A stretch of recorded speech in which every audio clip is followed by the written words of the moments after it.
et merci de nous rejoindre dans une autre analyse vidéo. Aujourd'hui, on va parler du recours de l'Algérie et de la décision finale de la FIFA.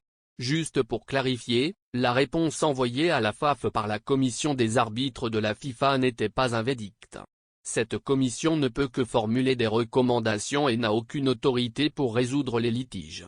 Sur son communiqué, la commission des arbitres de la FIFA a rédigé « L'ensemble des incidents survenus pendant le match ont été examinés avec soin par les deux arbitres vidéo, conformément aux lois du jeu et au protocole d'assistance vidéo à l'arbitrage. » Fin de la lettre. Cela signifie simplement que de notre côté, nous avons examiné les erreurs d'arbitrage soumises et nous n'avons trouvé aucune violation de la loi du jeu par les arbitres VAR. La commission des arbitres de la FIFA n'a pas conclu la lettre par une réponse positive ou négative, car ce n'est pas ce qu'ils font. Le dossier est maintenant clos. Et c'est normal. Qu'est-ce que c'est bizarre, AFP a déclaré avoir contacté la FIFA par email et on leur a dit, les deux dossiers FAF étaient clos. Cela ne peut que signifier que la FAF avait intenté deux recours.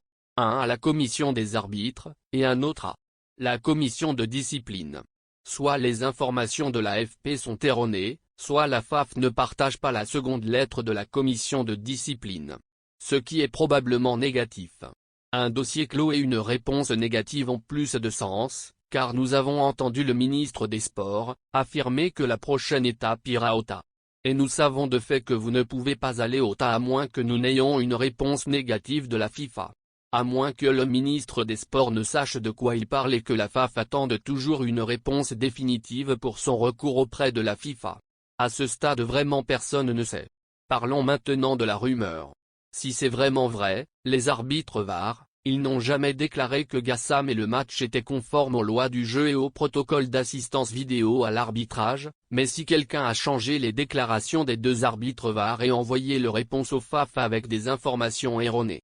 Ceci est considéré comme une fraude, et la personne doit être tenue responsable de ces actes répréhensibles, non seulement au sein de la FIFA mais également devant le tribunal de Suisse. C'est un manquement à la déontologie, et à 100% dans un tel cas le match sera à rejouer.